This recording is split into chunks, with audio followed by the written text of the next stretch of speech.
అందరికీ నమస్కారం. Welcome to my channel. ఈ వీడియోలో ఏపీ ప్రభుత్వ ఉద్యోగులకు పీఆర్సీ కమిషన్ లేకుండా నేరుగా ఫిట్‌మెంట్‌తో అమలు. దీనికి సంబంధించిన పూర్తి సమాచారాన్ని ఈ వీడియోలో తెలుసుకుందాము. వీడియో అయితే ఎక్కడే కానీ స్కిప్ చేయకుండా ఎండ్ వరకు చూస్తే ఏంటంటే ఇన్ఫర్మేషన్ పూర్తిగా అర్థమవుతుంది. అలాగే వీడియో చూస్తున్న ప్రతి ఒక్కరు లైక్ చేయండి ఫ్రెండ్స్. ఈ వీడియోని తోటి ఉద్యోగ పెన్షన్ మిత్రులతో షేర్ చేయండి. కొత్తగా మన ఛానల్ చూస్తున్న వారు ఇంకా ఎవరైనా సబ్స్క్రైబ్ చేసుకోకపోతే వెంటనే మన ఛానల్‌ని సబ్స్క్రైబ్ చేసుకోండి. సబ్స్క్రైబ్ చేసుకోవడం వల్ల నేను చేసే ప్రతి ఒక్క వీడియో మీ వరకు రీచ్ అవుతుంది. ఇక ఆలస్యం చేయకుండా వివరాల్లోకైతే వెళ్ళిపోదాము.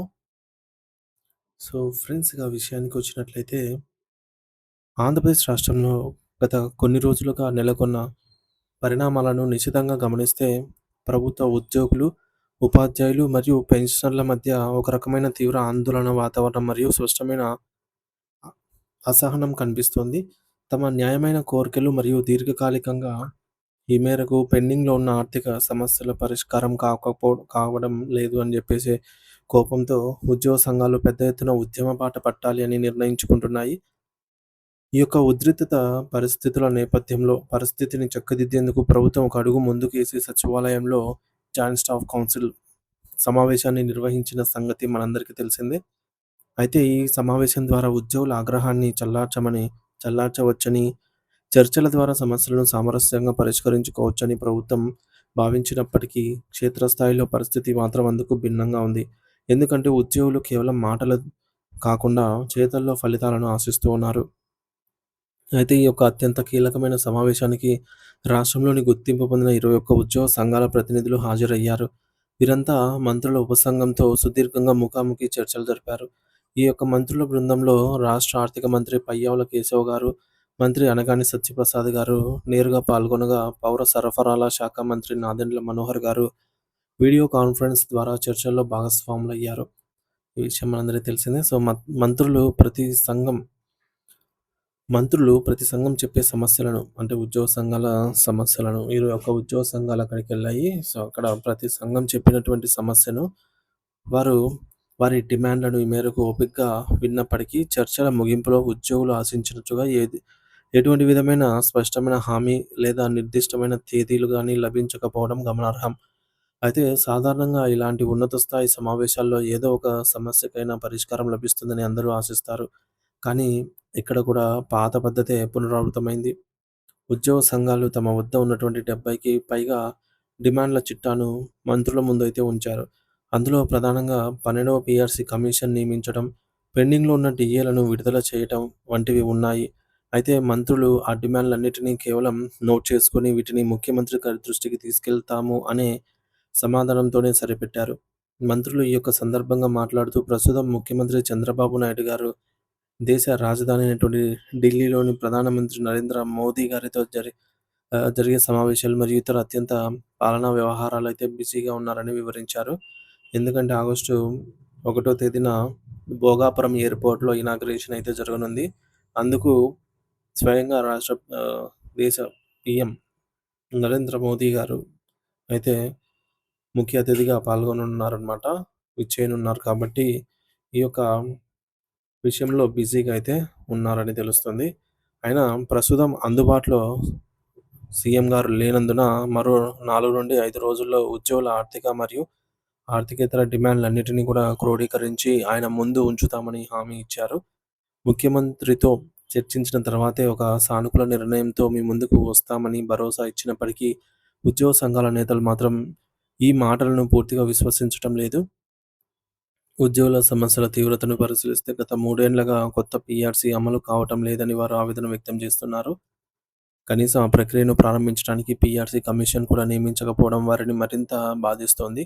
కొత్త పీఆర్సీ వచ్చే వరకు ఉద్యోగులకు ఆర్థిక ఊరటనిచ్చే మధ్యంతర భృతి ఐఆర్ కూడా మంజూరు చేయలేకపోవడం వల్ల తీవ్ర అసంతృప్తి నెలకొంది. వీటికి తోడు సరెండర్ లీవ్ బకాయిలు, లీవ్ ఎన్‌క్యాష్‌మెంట్‌కి సంబంధించి వేల కోట్ల రూపాయల బిల్లులు పెండింగ్‌లో అయితే ఉన్నాయి.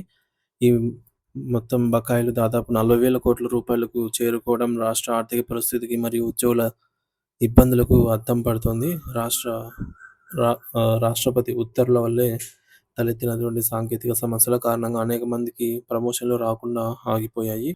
అయితే ఈ మేరకు రాష్ట్రపతి ఉత్తర్వుల వల్లే తలెత్తిన సాంకేతిక సమస్యల కారణంగా అనేక మంది ఈ మేరకు ప్రమోషన్‌లు రాకుండా ఆగిపోయాయి. దీనివల్ల వారు సర్వీసుల్లో సీనియర్‌లయినప్పటికీ గూడా తక్కువ జీతాలతోనే కొనసాగుతూ ఉన్నారు. ఇకపోతే గ్రామ మరియు వార్డు సచివాలయ ఉద్యోగుల పరిస్థితి కూడా చాలా దారుణంగా అయితే ఉంది. వారికి రావాల్సిన నోషనల్ ఇంక్రిమెంట్లు, ప్రమోషన్ ఛానెల్స్ మరియు పే స్కేల్స్ విషయంలో ఎటువంటి స్పష్టత అనేది లేదు.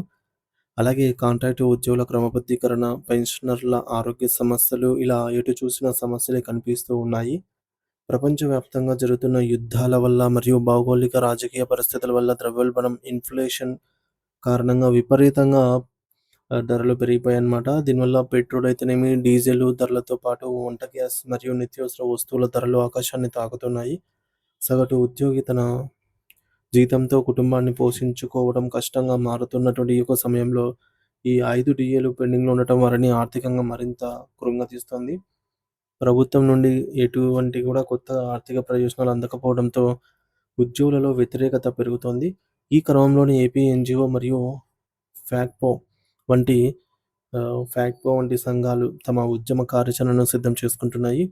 ఒకవేళ ప్రభుత్వం నుండి మరొక 4 రోజుల్లో స్పష్టమైన హామీ రాకపోతే చలో విజయవాడ వంటి భారీ నిరసన కార్యక్రమాలకు మరియు రాష్ట్రవ్యాప్త ధర్నాలకు సిద్ధం కావాలని నిర్ణయించుకున్నారు.